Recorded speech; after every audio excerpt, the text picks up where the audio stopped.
Hello and welcome everybody to our Prostate Cancer Patient Empowerment Program, episode number 12. I'm Dr. Gabriela and today we have a very special conversation, one that is equal parts honest, courageous, deeply human, and at times wonderfully funny. I'm joined by Wayne, a proud graduate of the Prostate Cancer Patient Empowerment Program, and a man whose story reminds us that even in the middle of a prostate cancer diagnosis, or maybe especially in the middle of it, humor, truth-telling, and community can make all the difference. Wayne takes us through his journey from a routine PSA test to a very non-routine diagnosis, through surgery, recovery, and the emotional roller coaster that comes with it. And he does it with an openness that is refreshing, that is disarming, and often laugh out loud, relatable. As a gay man navigating prostate cancer, Wayne brings forward insights many people never hear in clinical rooms. Things about identity, intimacy, sexuality, and the unique experience of trying to rebuild a sense of self when the world around you still feels very heteronormative. And he does this with a clarity and humor that only someone who has truly lived it can offer. His reflections remind us that vulnerability is not weakness, it's a superpower, and that finding the right words, the right people, and the right program at the right moment can turn an overwhelming experience into one that reveals strength, resilience, and even unexpected joy. The Prostate Cancer Patient Empowerment Program, developed here in Nova Scotia, is now available around the world, is designed exactly for moments like these to help individuals rebuild physically, emotionally, and relationally in ways that honor who they truly are. If you'd like to learn more, visit PC-PEP.org or explore cancerpep.com for programs open to all cancer survivors. You can also watch our documentary, Empower, where stories like Wayne's are brought to life with heart and evidence. Go to our website, pcpep.org, and you can find our documentary there. Thank you so much for being here. Let's dive into Wayne's honest, wise, and wonderfully human journey, one that shows that healing is not just about the body, but about identity, connection, courage, and yes, keeping our sense of humor along the way. Welcome, everybody. Wayne, it's so wonderful to have you. Thank you so much for taking time of your busy day to be here with me today. Thank you for having me, and trust me, my day's not as busy as yours. So thank you for taking the time. And I'm so grateful that you had power. Yeah, me too. Yeah, it would not be a great Zoom call if we didn't have power. Exactly. Wayne, I just want to start our conversation. Cheers. I just want to start our conversation around your diagnosis. And maybe first, just give people an idea of what it was like for Wayne to be diagnosed with prostate cancer. What was your life before? So, how did you learn about this? And what kind of impact it had on you and your navigation of your life from there onwards? What exactly happened? So that we kind of contextualize Wayne first. Sure. Well, thank you. And again, thank you for this opportunity. I think it's good to talk about these things because everybody talks about the journey. Everybody's journey is different, but there are a lot of similarities a lot of the time, and you're always surprised by things. But for me, I'm currently 63, and you have many more years to come. Let's hope so. And you know what? I was what I would call very, very, very healthy. I have a very healthy lifestyle. I don't smoke. I haven't eaten red meat in 40 years. I'm not a vegetarian, but I prefer fish to other animals. And I was not on any meds. So my blood pressure is good. My all those things that you start to kind of get a sense of later in life that you start managing. I wasn't really dealing with any of those things. And, fortunately for me, I'm one of those people that have a family doctor, and he is a lovely doctor. He is incredibly caring. And, despite the fact that he's busy as hell all the time, he always has time and always asks the right questions. And I'm sort of diligent in that I like to go in and get my annual health check. And I've been going in for an annual for as long as I can remember, and it would be in, let me see, I want to make sure I get the months correct just so that you can get a sense of where this went. In February of 2022, yes, 2022, I had just gone in for my routine check, and my doctor sent for my blood work, and he was one of the doctors that checks the PSA box. And he called me and he said, your blood work came back and your PSA seems to be up a little bit.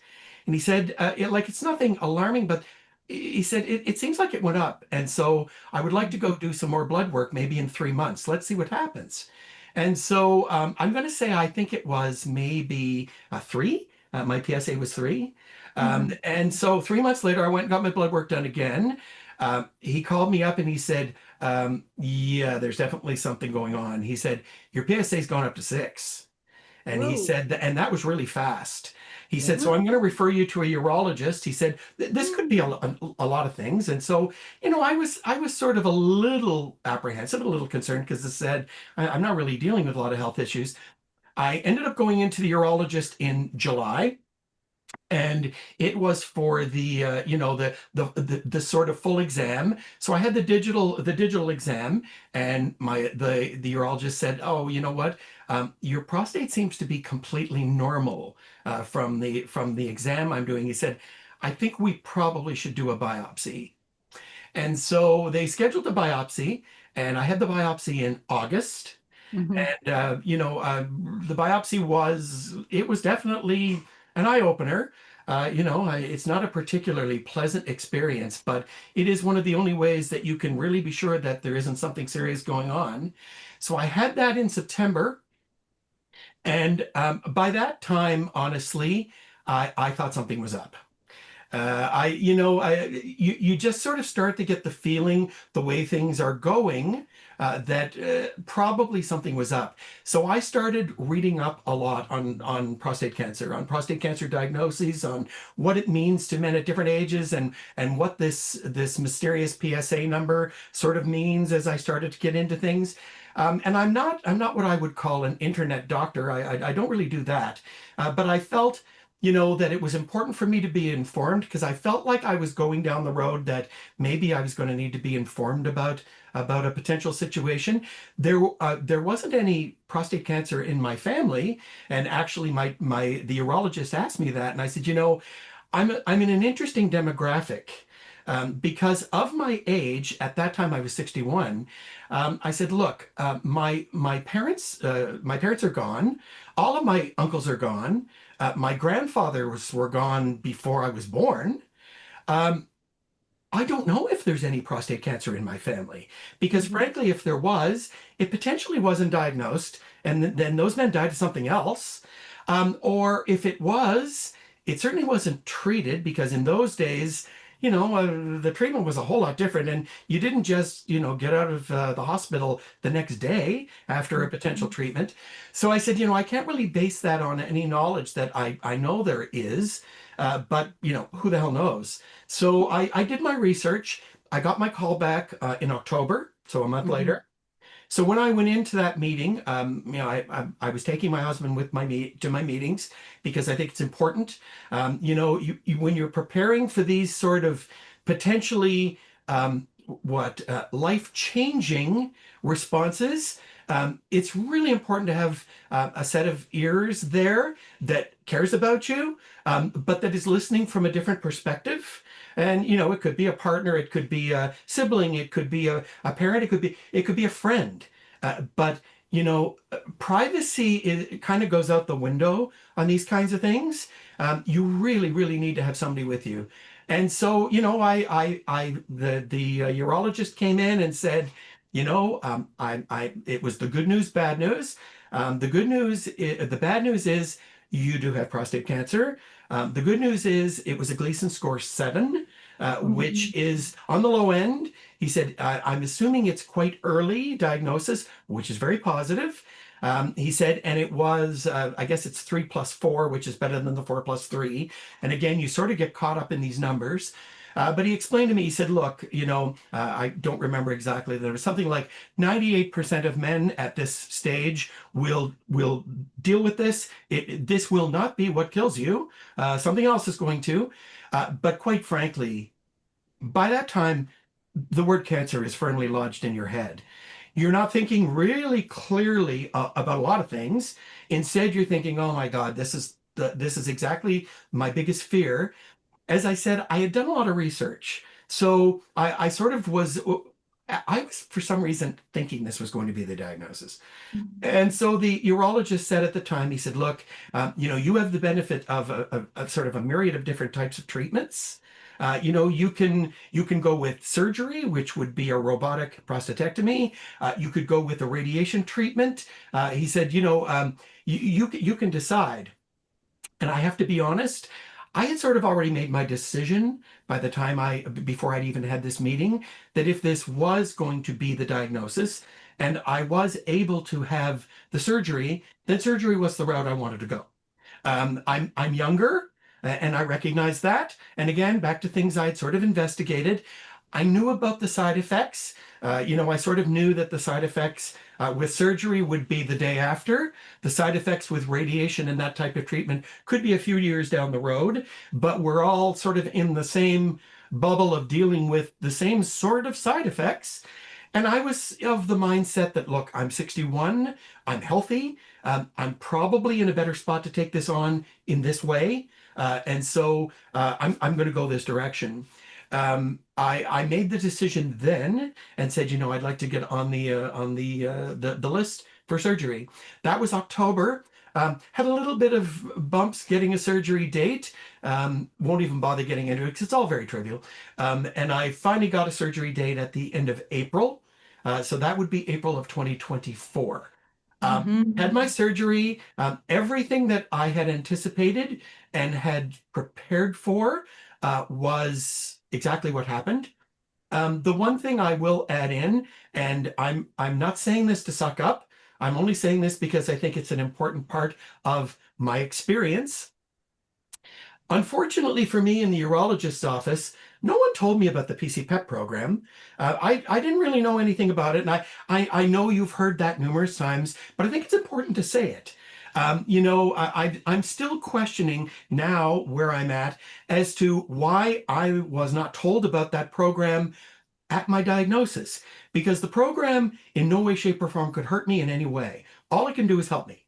And so, you're sort of diagnosed and sent out the door with kind of the decision of, okay, what treatments are you going to take? But unless you know someone who's been through it, you really don't know what to do. It was just by a fluke that I got an email, and I don't even remember who it was from, in late December or January of my diagnosis year. And the PC-PEP program thing was a little line at the bottom of the email. And it was just one of those informational emails. And I thought, oh, I wonder what this is. I went on the website. I was very interested. I literally reached out the next day. So I ended up on the program at the beginning of February. That ended up being an enormous blessing for me in a myriad of ways. I started Kegels right away. There was a great impact of that on the back end. I was listening to the voicemails every morning, the lovely messages you guys send. I was taking into account the thing about food. I was working with the monitor that also was incredibly useful, despite the fact that it was just irritating as hell and really, really hard to get a grip on how to do it. I even took it on a trip to Cuba with me and would sit in my hotel room trying desperately to get those good numbers. Anyway, and the other blessing was I reached out to the organization early on. I said, look, I'm a man who at this point in my life, and again, that's another sort of caveat, at this point in my life, I identify as a gay man. I would like a buddy, and I would prefer the buddy to be gay. Not that I'm trying to be exclusionary, but there are a whole lot of things I want to talk about in relation to this experience that's going on with me. And I just think it's a conversation that's probably going to happen better between two gay men. I was fortunate in that you guys patched me up with the absolute perfect person. He was going through surgery a few weeks after we made contact. So we Perfect. were both kind of Perfect. going down the same road. I can't say enough about him. He even sent me photos after his surgery of where the incisions were and what to Oh, expect. bless And, his heart. and look, those kinds of things are incredibly valuable. So long story short, had my surgery. It went perfect. Had my catheter for 2 weeks. Worst part of the whole experience. Had the catheter removed. Had absolutely complete incontinence. Had no control whatsoever. Was alarmed and freaked out that, oh God, is this going to be my future? Started doing my Kegels again. Within 3 weeks, it started getting better. Within 7 weeks, it was better still. I'm now sort of a year and a half from surgery. I'm completely dry. I do my Kegels 3 times a day. I listen to Rob tell me to squeeze and nuts to the guts 3 times a day. I have it in my phone and my watch, and I play it and I do them because I know, yeah, it's a little bit of a pain, but it's not nearly as much of a pain as incontinence. So you know what? I'm willing to do that. And the other piece was, dealing with erectile dysfunction, which I had none before the surgery. Like I had complete erectile function, and after the surgery had absolutely none. And I'm a year and a half down the road. I still have pretty well what I would consider none. I bought a Vacurect pump Yeah. shortly after my diagnosis. And I use that still every day, but that's really not helping me in that regard. I was on daily Cialis. That didn't seem to be happening for me either. And I'm not crazy about drugs that cost a lot of money and frankly, not really doing much for me. So, kind of finishing off this particular point, I'm now waiting for an appointment, which I've asked for February because I'm going to Europe for a month and a half at Christmas. I'm going to have a penile implant done I am because, happy to hear that. again, I'm of the Yeah. age where I feel I can deal with it. Yeah. Yeah. And And it's been a and while since you've been treated, right? Yeah, sure, exactly. a year So and a things half. have settled. You landed. Going to Yeah. be practically 2 years. And because I'm not having a lot of function, I'm not really Mhm. looking to sit for another 3 to 5 years with no function, going Mhm. where I feel like I'm going to inevitably get to where I'm going. Yeah. Yeah. I'm just going to go there now, Yeah. because you know what? I still have a sex life. I still want to have a sex life. I don't want to wait till I'm 75 and then go, oh, I've had 10 years or 15 years of no sex life. Maybe there is an alternative. Um, I'm ready to You're go. not dead. You're not disabled. You Oh, still hell no, I'm not. absolutely. You look fabulous. Yeah, You're no, no, I'm not dead. in your life. You have your life Yes, purpose to live. And part of who we yes, are as yes, people is our sexual identity. I mean, we're sexual beings from the absolutely. moment we're born until we die. That's just no Yes. different than our ability to breathe, our ability to make connections with people, right? Yeah. Absolutely. And I mean, and this is, a bit in the weeds, but I think it's important again because everybody's, journey or adventure is Different. different. Yes. I identified as heterosexual for Yeah. most of my life. I was married to an absolutely wonderful woman for Mhm. 37 years. I Mhm. lost her to myeloid leukemia in Wow. 2016, and it was very quick. Um, uh, Mhm. and at that point in my life, I was sort of at a crossing where I thought, Mhm. you know what? I kind of knew I was bisexual, and I thought, okay, this is potentially a door opening in two different directions. And I was sort of opening myself up to a relationship, Mhm. regardless of who or what that was. And this particular time, I have been blessed by every god of love from history to now be with a second person who I adore and loves me back so much. And I don't know what I did in life to have had this experience now a second time, and I'm very, very thankful for that. Yeah. And there's not a day that I don't Mhm. acknowledge it and I don't recognize it. But the other side of that is my viewpoint of this experience of being a man, of the way, and in particular, let's just talk about healthcare because that's what we're talking about. Yeah. Healthcare is incredibly heteronormative in terms of the way everything is treated. And, Gabrielle, for most of my life, that never occurred to me I because understand. it was being marketed to me. Mhm. It was being marketed to my life experience and to, so it was never something I sat back and said, Mhm. this is not really inclusive. But Mhm. now where I'm in another part of my life where when I Mhm. vote, I'm now voting for rights as a gay man to have gay rights. When I look at things, I now look at them and go, is that really an inclusive message? And it's not that I feel that now that I identify as gay, that I should be getting special treatment. I don't want special Beautiful. treatment. Yeah, I just want the beautiful. same. I Yeah. just want the I same just want treatment to as be everybody seen. else. Yeah. I don't, You yeah. know, I it's exist. I'm here and it's part of humanity. It's it's nothing such an special, intriguing but thing to me yeah. that Yeah. so many straight people, when they're confronted or when they talk about gay rights, they Mhm. see gay rights as taking something away from them. And Mhm. I find that such an interesting perspective because Mhm. gay rights is nothing more than treat us the same as everybody else. With Don't respect, treat with us any dignity, differently. with respect, Treat with us with dignity, with dignity. kindness, with And compassion. Yeah. absolutely. It's about And being it's human. It's about acting human. the last 10 years of my life have been so incredibly, um, Mm. I've just become more aware of Mm. the human condition than I ever have before. It is a heteronormative world. And so when gay people walk in a parade and say, we just want equal rights, that's really what it's about. And it's not a whole lot different than what women were doing, 50 years ago, and Mm. what, African American people or, Black people were doing 60 years ago and 70 years ago. It's just about being treated equal, about not having, it's not about special rights. It's just about being the same, of having the Yeah. same rights. So that was a really long answer to your question.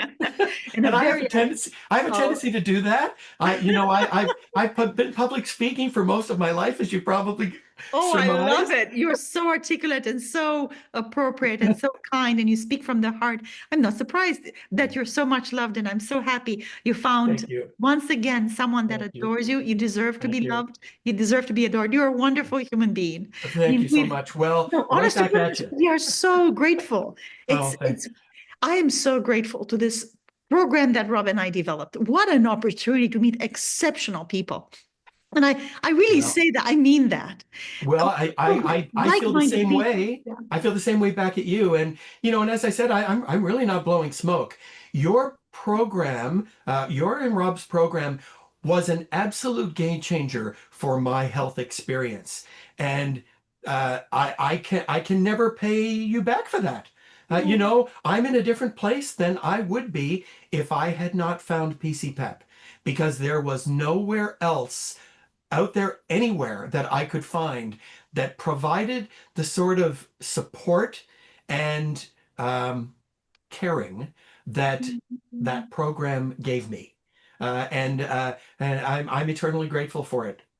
Seriously. Thank you. What a blessing that we can come in each other's life. I too have learned a lot from you. Both Rob and I in the program are learning. And I think the fact that we have this open conversation, we're normal people, we accept the fact that there's just so much we don't know until we know. Absolutely. What a And life is great all about opportunity. learning. You never stop learning about life. Shame, no You guilt. know? Okay, there's some things we can do better. What can we do better? How can we work with one? What are some realities out there? And sometimes, unless you speak it out, unless you bring it into awareness and into light, you can't fix it. You've got to Absolutely. shed some light on it before you can do anything about it. Yeah, Yeah, absolutely. And a big way of doing that is this. conversation. It's conversation, it's reading, but Mhm. nothing can touch shared experience. Yeah, It's just what life is all about. yeah, It's the beauty of a hug every day. It's the shared yeah. experience.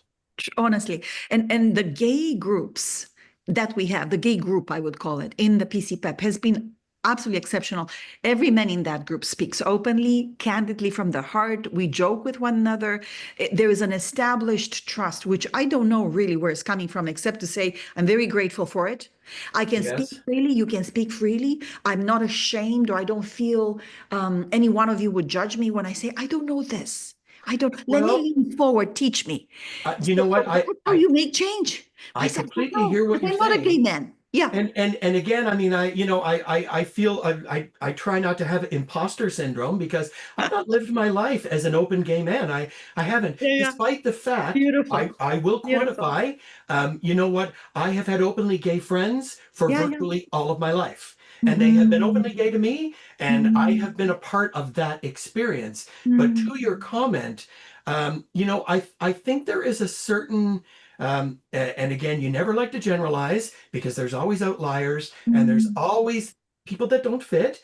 But the reality is, I think there is a true brotherhood within men who identify as gay, bisexual, and men who have sex with men around health issues.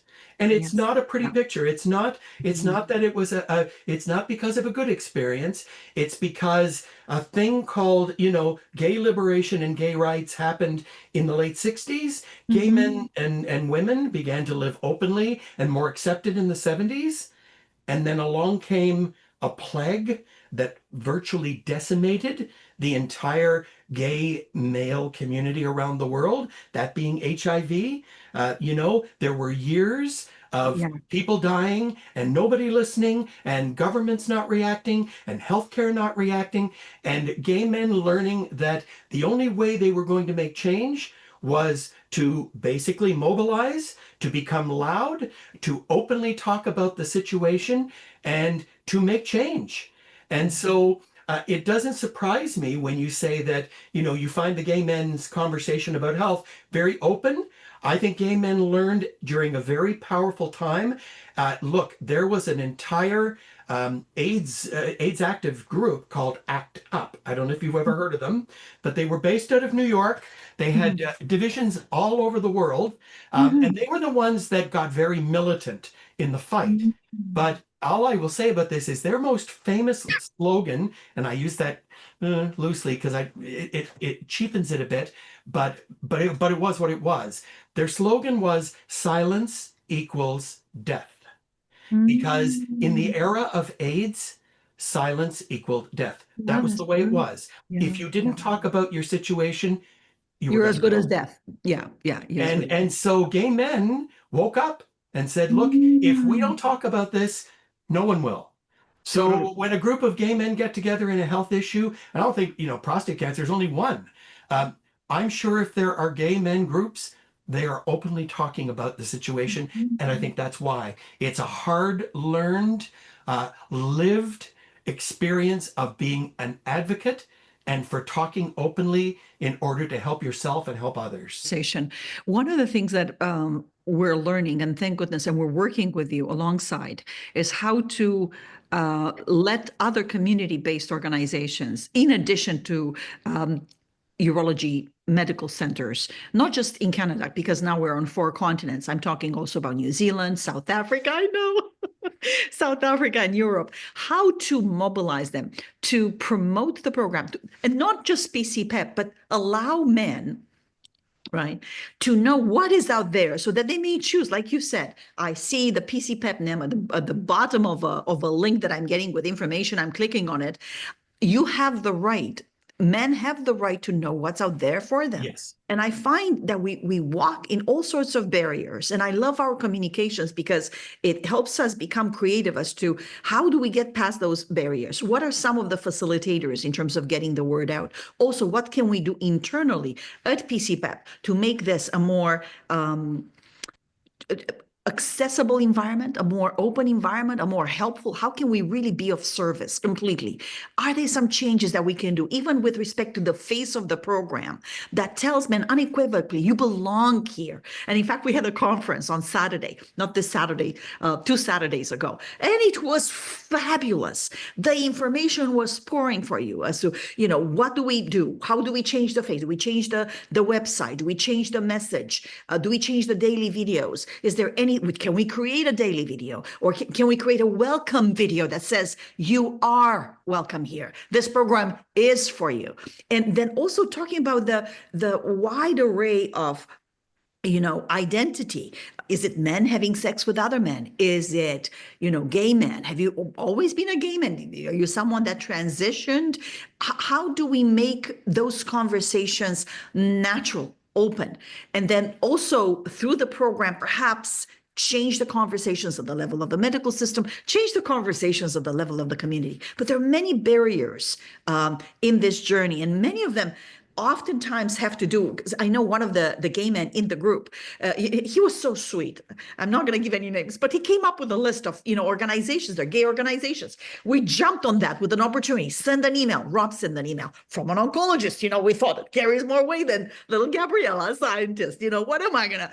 But Rob sends the email to all of them. Zero response back.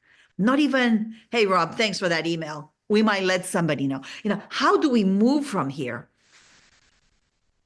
Okay, so that's a fully loaded question. the wheels are going. I'm only throwing it at you because you're so open-minded and you have a broader perspective. You've worked in the community. You've seen what happens to at the level of the medical system, and you've been in the program. So perfect conversation. I've also worked in not-for-profit. Yes. And I've worked in the entertainment business. Yes. So here. Please forgive me. No. So this is an incredible conundrum. And I totally understand it, but here are I feel what I would call the biggest roadblock. Men do not want to think about prostate cancer until they've been diagnosed with prostate cancer. You can do every possible type of outreach. You can cast a small net, you can cast a wide net, but for a myriad of reasons, and I'm not talking just about gay men, I'm talking about men. Wow. Men do not want to think about prostate cancer. Wow. They don't want to talk about prostate cancer because of all of the things that are associated with it. And the things that are just there, they are the symptoms of it, they are the side effects of it, they are the potential treatment of it. There are all sorts of roadblocks around that. When it comes to sort of groups that are for outreach, having had some experience in the not-for-profit, and I don't think this comes from a negative place at all. Mm-hmm. Most nonprofit organizations, community organizations, are horribly underfunded. And that's it's nobody's fault and everybody's fault, because nobody wants to sort of deal with these groups until they actually have to deal with the group, and so subsequently, a lot of these organizations are very underfunded and they're staffed. They just don't have enough people, and so and they have usually a board of directors, and they have a small P&L that they are getting funding of some sort. They have to get to the end of the year and prove that they did not lose any money, that that they were able to keep the staff on that they did, that they were able to get the mandates met for their own specific cause, whether that's health related or entertainment related or whatever the hell it is.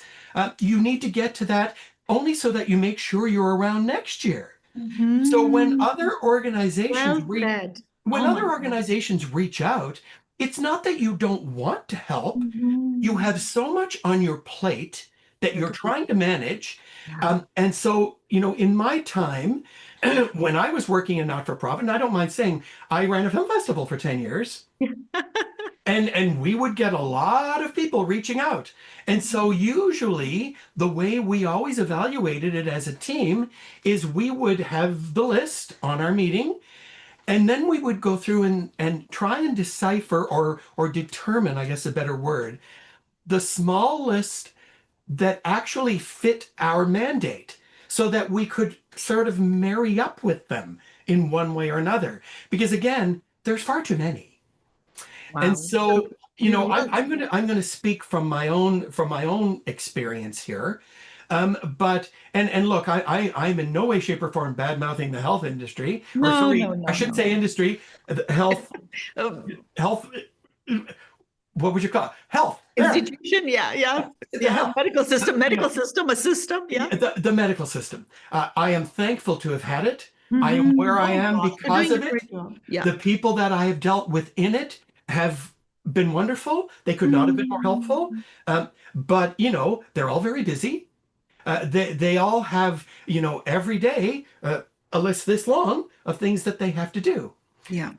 So I will say, and this is from a PC-PEP perspective, but also from Prostate Cancer Foundation of Canada, from anything associated with prostate cancer, I needed to be given that information where the rubber hit the road. I needed to be given that at the urologist's office. I was reeling. I had been told I had prostate cancer. Luckily, I had read a little bit about before that, but I don't think most people do. Yeah. They don't want to even think about the fact that it might come back as positive. And there is a real danger on being told you have cancer, leaving a doctor's office, whether it's a urologist or whatever doctor it is, and being sent home to your computer. It is Agreed. a dangerous, dangerous, It is dangerous yeah, place I agree. because The the worry. majority of things you will The look at are going to tell you you're going to die. Yeah, yeah. And that is what you're going to be told. In virtually every website you go to and every message you see, it's going to tell you the worst possible outcome. And we're going to what you've hang got on to that going on. negative message. Absolutely. Absolutely. Then the trial starts. Well, the rabbit hole opens. Very, The rabbit hole opens and people fall into it. And every day you can't sleep. You wake up in the morning, yeah, you just there you go. doom scroll it more. You just Yep. read more negative stuff. The way to circumvent that is to give me the places to go when I leave. When you tell me I have cancer, give me the signposts on where I need to go. Whether it's PC-PEP and the Prostate Cancer Foundation of Canada, the Penis Project, this absolutely incredible podcast from down under, where this Yeah. wonderful woman talks about everything to do with penises, including prostate cancer and erection pumps and side effects and incontinence and Kegels and all these. Yeah. You can fill your day up learning about your situation And becoming and empowered. arming yourself on how Yeah. you're going to come out the other side, feeling great and feeling like I've got this, instead of spending a couple of months Yeah. waiting for your treatment, thinking it's the end. That's the option. Yeah. And you know what? God bless you guys at PC-PEP and all the other organizations. You're doing your best to get the word out. But if you haven't been diagnosed with prostate cancer, you don't want to hear about prostate cancer. You just don't. You certainly don't want to think about it. The only way you might possibly is if someone near you had prostate cancer and you wanted to learn about it. But by and large, you're not really going to go start diving into learning about prostate cancer as a hobby. It's just not something you're going to do. It only becomes a thing when it's a thing. And when it's a thing, it really needs to be the people who told you it's a thing to give you the places to go, because they're too busy. I can't call a urologist every hour of the day and go, how do you answer this? And what should I be doing about this? And that's what organizations like you guys do. But I have to know you exist. Yeah. And the only way I can know you exist is, and it's not sticking something on a wall. It's not putting a brochure on a coffee table, because I'm not going to look. Especially when I'm leaving, I've just been hammered with a message that I have cancer. So you know what? While you're giving me something that's probably a requisition or an appointment message, give me a sheet of paper that just says, you've just been diagnosed with prostate cancer. Here are people who can help you get to where you need to go. And you know what? You can't force people to do this. You can't force people to join these organizations. But I think most people want to be able to go somewhere. where they're going to get answers. And again, this is not a slight on healthcare. It's not what they do. But they don't assign you a therapist. And quite frankly, a therapist wouldn't help me with this either, because a therapist would sit and tell me, how do you feel about this? And I'm not talking bad about therapists, but that's what they do. How is your partner handling this? And all I'm going to do is sit there and say, well, frankly, I feel like crap and I don't know what to do. Just tell me what to do. And you know what? It's not complicated. But healthcare, as I said, every doctor's office on the planet seems to be full of friggin' brochures. But you have to go over and get it. You have to be told it matters to you. You have to be told you should look at this. And the only way that can happen is from the doctor that just told you you have cancer. It's the only way. And you know what? As I said, it's a conundrum, because you guys are trying to make this program be the best it can be, and it will be.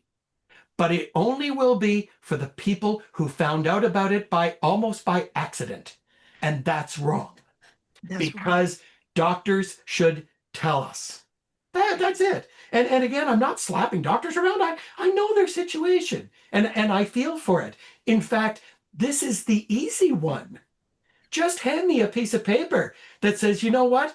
You were just diagnosed with prostate cancer. There are a whole lot of organizations on here that are all different types.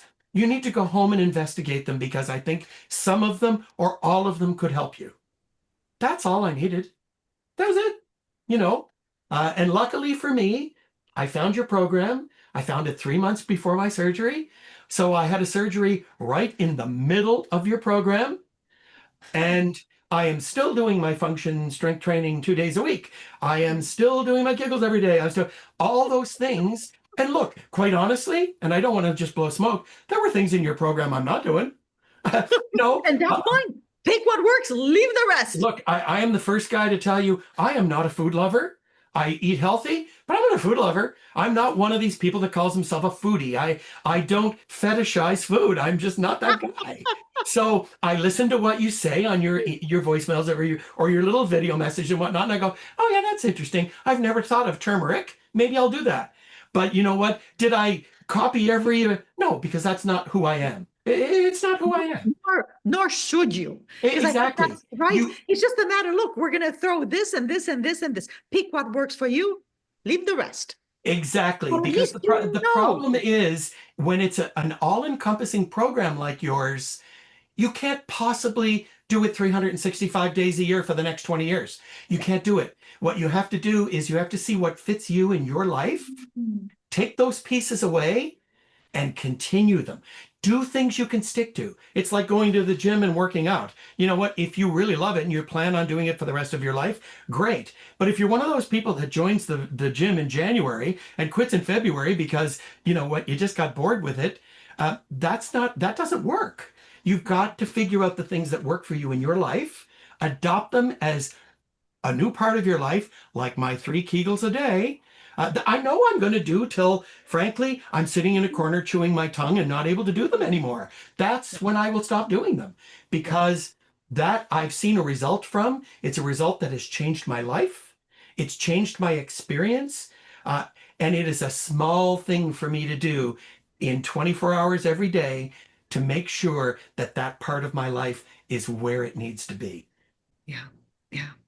Well, this is so important. You have given me such enthusiasm and a sense of advocacy. Every year, Rob and I and our team, our students, the postdoctoral fellow, just everybody, we go to the annual Canadian Urologic Association. And I think this year, coming up, we're going to, among other abstracts, one of them is going to be about making the program, customize it for vulnerable populations, among them the gay group.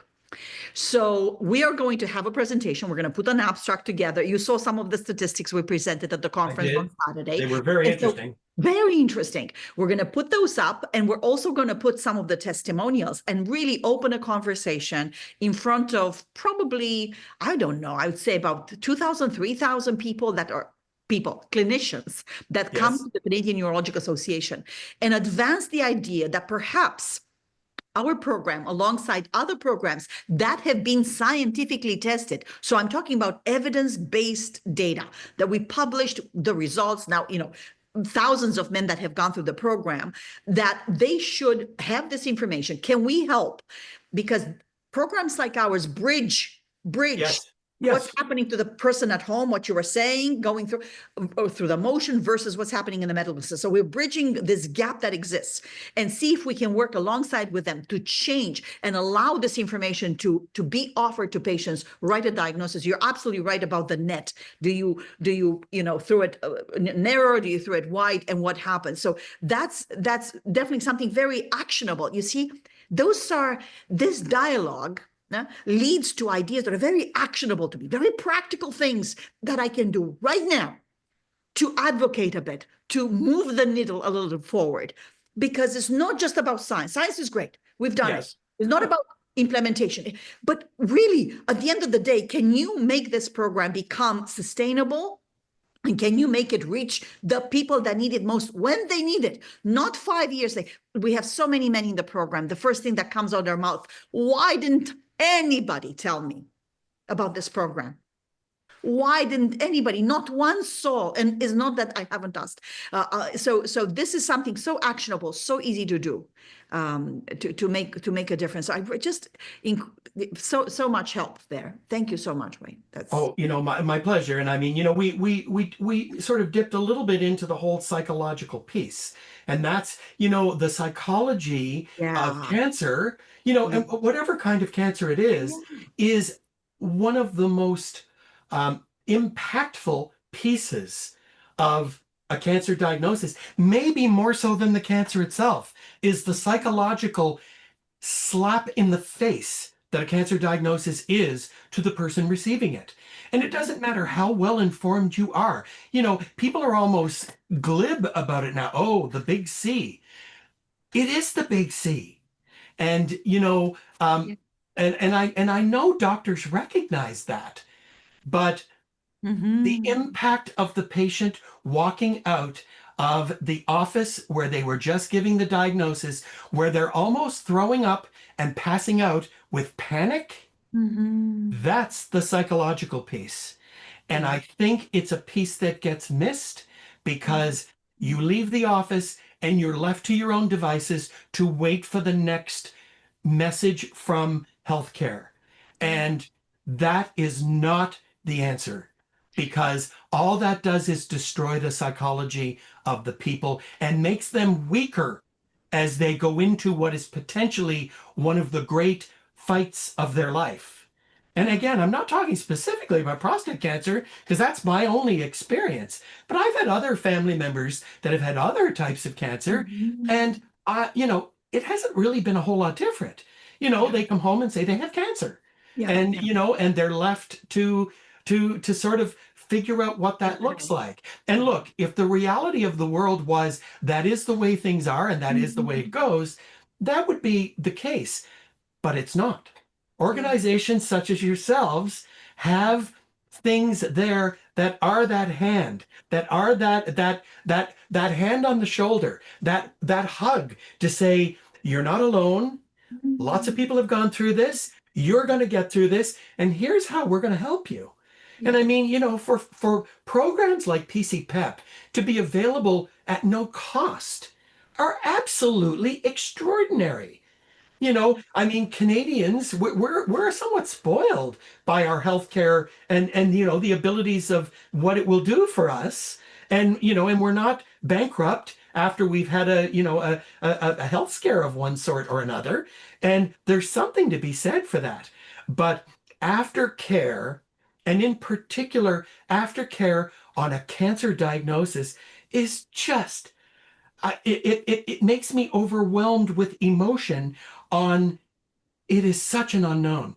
When you're diagnosed with a heart problem, it's easier to grasp than a cancer diagnosis is, because it's the big C, as people, glibly say.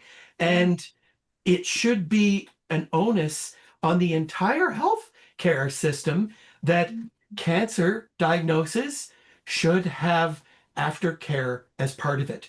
And it shouldn't be aftercare that the patient should have to advocate for themselves because they're not in the mental headspace to be able to do it properly.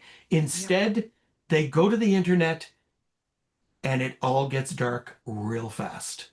And, Yeah, it's interesting what you're saying too. You're pointing towards a paper that we're about to publish. So what we did is we run this randomized clinical trial where we looked at men diagnosed with curative disease that were either scheduled for radical prostatectomy or for radiation. And we randomly assigned them to 6 months of being treated one way or the other with the PEP program or without the PC-PEP program. And we find out that lo and behold, at the 6 month, they're doing much better mentally. They're doing much better mentally even at the end of the year. Men in the PC-PEP program have better urinary function, better overall, better sexual function, especially men that are in the radical prostatectomy group. And you're seeing all those quality of life benefits. In addition to that, better physical fitness, better diet overall, just better overall well-being, including less comorbidities, etc., developed later on.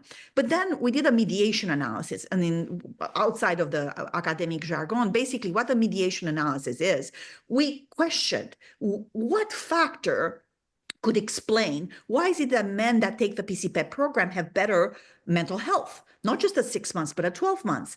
And we looked at a possible factor that could explain this, and that's self-efficacy and the activation of the patient in their own care. Lo and behold, more than 50% of the variance in mental health improvements was due to that. But then we had a really interesting question, follow-up question, because, it's believed in the literature that it is the urinary problems and the sexual problems, particularly associated with radical prostatectomy, that could be the culprit as to why, because perhaps taking the program makes men feel better, and we had that scientific evidence. That's the mechanism. I bet you that there's some variance that can be explained by better urinary function, by better sexual function, especially in the radical prostatectomy group. Well, we do the mediation analysis, and there's no statistical significance. Wow. So now none of those functional changes statistically mediated the program's effectiveness in terms of psychological distress.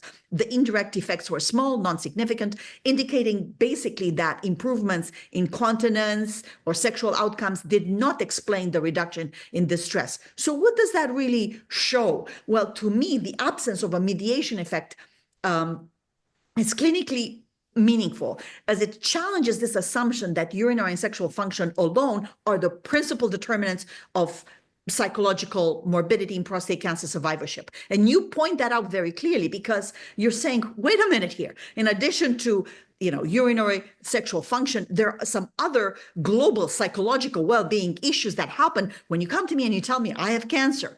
Because in this society, we attribute such enormous distress and despair to this word, the big C, like you said, that there's this whole process of, I'm diagnosed and I'm left with nothing. I'm left high and dry, hanging with no information. I don't know where to go. I need to go to the internet to find out information. Now I have appointment after appointment after appointment where I don't know what the results are going to be. More stress, more anxiety. So there is this whole process of needs that are not being met, that explain and that really point to the fact that the psychological distress and the silent epidemic of psychological distress and mental health illness that we noticed in the prostate cancer population, even 16 years, 18 years later, is due to the fact that there is a whole journey here that is not mediated by empowerment, that is mediated by disempowerment, by appointments where you have to wait, by information that you're not sure about, because a lot of the needs, the survivorship needs that, altered identity, communication challenges, unmet supportive care needs, rather than, urinary and sexual dysfunction, are not being met. And that's where a program like ours come into place to bridge that. And, once you empower men, then they look practically at it. Like you were saying, I've done my treatment. I've landed with all this. I'm now knowledgeable. I understand. I took the program. I know what I can and cannot do. I know where I stand in terms of control, albeit little, but I have some control. Now I can look at my life and say, I'm not dead. I'm still kicking. I want to have a Control is a huge part. Huge. And it's a huge part of the male existence. because men are taught and raised to control a myriad of things in their lives. And health issues, which I think is one of the reasons men don't want to talk about, is the things they can't control. But when sort of circling back on what you said, how many times have we heard, or have I heard in my lifetime, a big part of beating cancer is your outlook, is your mental picture? Well, you know what? If that is the case, then damn it, give me the tools to be able to work that part that, quite frankly, is not a urologist's job. That's not the urologist's job, is to provide me with the psychological, backup. And it's also, as I said to you, it's really not, I don't think it fits into the therapy world, because unless the therapist I'm sitting in front of is a male who had prostate cancer and had his prostate removed and had all of the things that I have, I'm not sure even his back and forth is going to matter as much as me being given some tools to do my own research, to talk to a myriad of people facing things in all different ways, and experiencing people who have come out the other side. Because that's how I feel, my greatest value now as a prostate cancer survivor, and that's what I'm going to be now for the rest of my life, is I feel like I was diagnosed, that I took charge of what was happening to me to the best I could. I informed myself. I made decisions that I felt I was making, that I had come to with my partner and with friends, and these were well-informed decisions. And now I'm on the other side of it and starting to figure out what that next phase looks like. Look, prostate cancer may be the thing that kills me. I don't know. And I don't want to know. I don't want prostate cancer to define me. I just want it to be something that I was diagnosed with, I was treated for. I'm currently not facing it. I went through, and I'm now out the other side looking at life with a bit of a different lens, because again, the cancer diagnosis, life is never the same after it. It's just never the same, because for those first really questionable few weeks, it is the dark night of the soul. In the middle of the night when you wake up and your partner's asleep and everybody else is asleep, and all you're really thinking about is, I have cancer. You are never the same person after that. And you have to recognize that, like, you just have to. But I also feel that there are positives about that. That if you come out the other side and, and it's in remission, or you are, your PSA is undetectable if you're a prostatectomy guy, well, then you know what? Then it's time to start thinking about maybe some of the other great things in your life that maybe you didn't get around to doing. Maybe there's some people you haven't hugged lately. You maybe need to get at that, and sort of recognize that the time is limited. Something is inevitably going to kill us all, but a cancer diagnosis is, for lack of a better term, an alarm clock. Like it really is. It wakes you up to your life, to what your life means, to who's in your life, to what you're doing with your life, to where you're going with your life, to how you're treating people. And if it isn't, then you haven't done enough self-reflecting yet. Because that's where it comes from. And again, you can't change it after. You're always somebody who's had a cancer diagnosis, whatever cancer it is. Yeah. And again, I don't mean to be flippant about it. It's the big C. Mm-hmm. Mm-hmm. Wayne, I'm really happy to hear that you're looking at, I'm happy to hear that this is the decision that you arrived at. Not that it's better or worse. That's not what I mean. But hey, you're considering an implant, a penile. Oh, no, I'm doing it.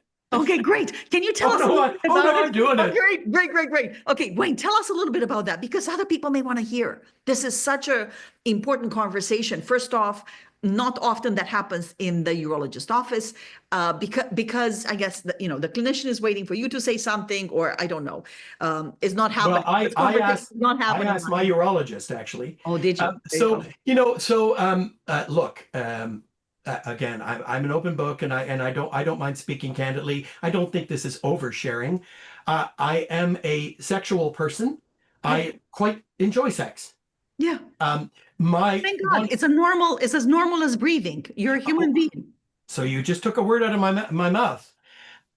The amount of dread and what I will call post-operative grief I had for my the end of my my ejaculation in my life, because, and look, I knew this was coming. No pun Yeah. Oh, intended. yeah. Yeah. I knew this was where things were going to go, because you know what? Physiologically, it can't not happen if you have a prostatectomy. You are no longer going to ejaculate. Like, you're Yeah. just not. Yeah. So, and I knew that. But as my surgery date started to approach, my sense of dread and my the little voice in my head that every time I was about to orgasm, a little voice said, "Is this the last one? Is this going to be the last one? Is this Wow. going to be the last one? Do I remember my last one? I most definitely do, and I tear up when I think about it. But the reality is, I did not want to die of prostate cancer. And yes, I could have went to radiation, but that's another whole podcast as to Yeah. why I came to the decision I did Yeah. versus the decision. And there's no wrong decision here. You No, make no, the no. decision that's right for you. Yeah. But I did know this was the outcome. But I was a person who, or sorry, let me rephrase that because that's really unfair. I am a person who really enjoys sex. Mhm. I can't lie. Post prostatectomy, I had an enormous amount of grief for the inability to ejaculate. And yes, I still orgasm, and it is completely different, which I sort of suspected because I think I read it or heard it that many men feel it's a different sensation. And quite frankly, it may be more intense than it was, but it's Yeah. different. It's not the same. Yeah. And something that I've experienced for, I'm 63, I had my operation at 62. So let's just say 50 some odd years. That's no longer my experience and my existence anymore. It's something new. So to your point about the penile implant, when I went back to have my catheter removed after my prostatectomy, so 2 weeks in, I said to the urologist, and I think they were a bit taken aback. I said, "So, tell me about ED drugs," because I said, and I already have my VacuOrect pump. I read about it. I know it's the right one. I want to make sure. I said, I've been exercising that for quite a few months now, all during my PC-PEP. I said, so I've been doing that. Put me on one of the ED drugs. I went on Cialis. I went on 5 milligrams a day, and everything I read said it is not realistic to really expect major erection ED things within a year after a prostatectomy. You have to give yourself time to heal. Yeah, you do. So, when I went in for my first checkup, which I guess would be 3 months later, I said to my urologist, I said, I'm really not experiencing anything. Like, I'm not feeling anything. I said, can you tell me, was there nerve sparing done? And so, the urologist said, you know what, let me get the pathology report again, just to refresh my memory. So they did. They came back and said, so when we went in, there is a layer of fat along the prostate. And they said, we were concerned that one of the potential spots was quite close to that. And we felt we needed to take that layer of fat to remove. And so I could sort of fill in the gap when I was told that, because I knew that the nerves had gotten a lot of damage. Some of them may be gone for all I know. Yeah. But I knew I wasn't in that category of, expect it to come back in 3 or 4 months. So I thought, you know what, I'm going to give it a year. So I went from, that would be July, I went to what would be now this past July. Yeah. And nothing is happening. I'm doing the daily Cialis, blah, blah, blah, blah. And so the I went to Kegel, I went to my urologist for my checkup on my PSA. Yeah. And I basically said, I have come to the decision that I want to get a penile implant. And they said, oh. And I said, I know this probably seems like I'm rushing this. I said, but I know my situation. I said, but also, I'm not crazy about taking daily drugs when they Yeah. don't appear to be doing anything for me. It'd be different if they were working, but they don't appear to be, and they're quite expensive. And Yeah. stupid health, insurance doesn't cover those, even Right. though I'm not taking them to have a good time. I'm Yeah. taking them to see if I can get my ED back, Exactly. but they're not covered either way.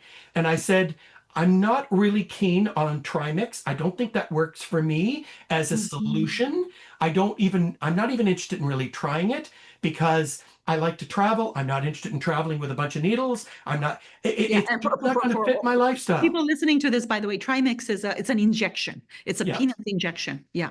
And I just thought it's not going to fit my lifestyle. And so I feel I can sit for the next 3 to 5 years and pump every day for at least 30 minutes. I can continue taking this drug that doesn't appear to be working, or I can do this solution when I'm still younger. I can get over the surgery better.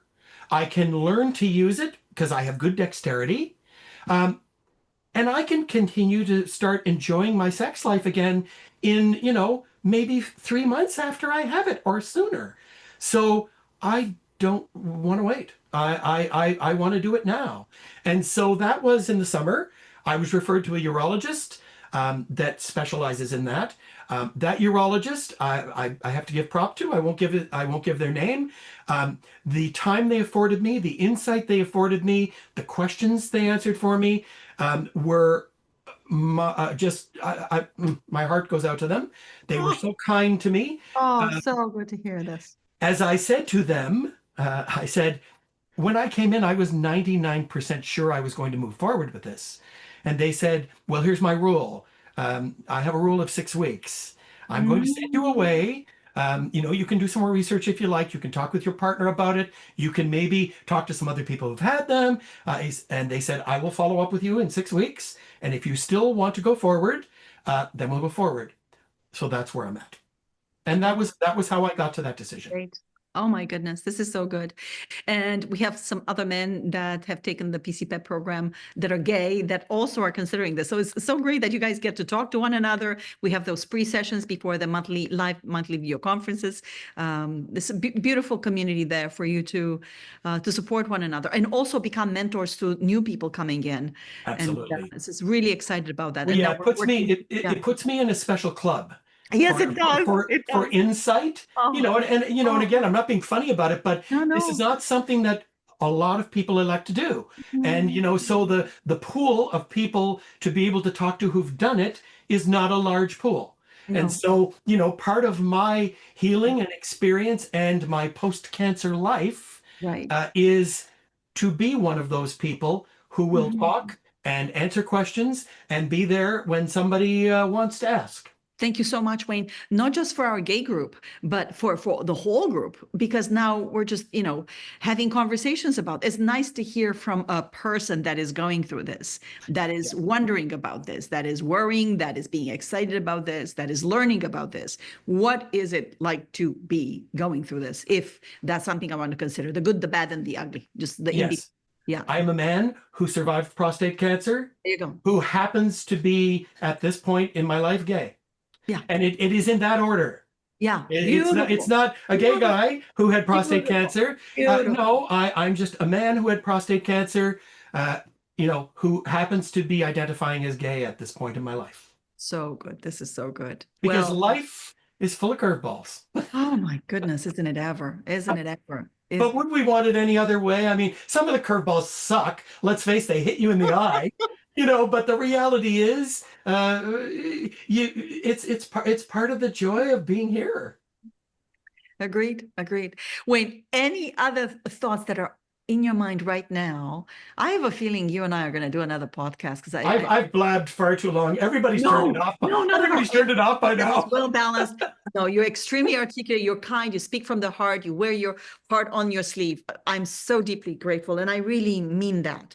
I'm honored you asked. So much from you. Thank you so much for allowing me to learn directly from you. This program will never be what it is if it wasn't for men like you that speak candidly. And I urge every researcher out there to open up your mind, talk to patients. I know the literature is great, that top-down approach, fantastic, but you need to bring the voice of the patient back into research, back into just how feasible, how realistic it is what we're doing. Otherwise, what's the good of all that? We need to do this. Top-down, bottom-up is so important. In particular, in the age of the internet. Oh my goodness. And in The particular, internet is a game changer for healthcare in a good way and in an absolutely horrible way. Absolutely. I totally agree. Wayne, anything on your mind, anything you might want to tell people just before we wrap things up and we say, oh my gosh, Gabriela, you've been talking to me. You must know there's a billion things on my mind at any given time.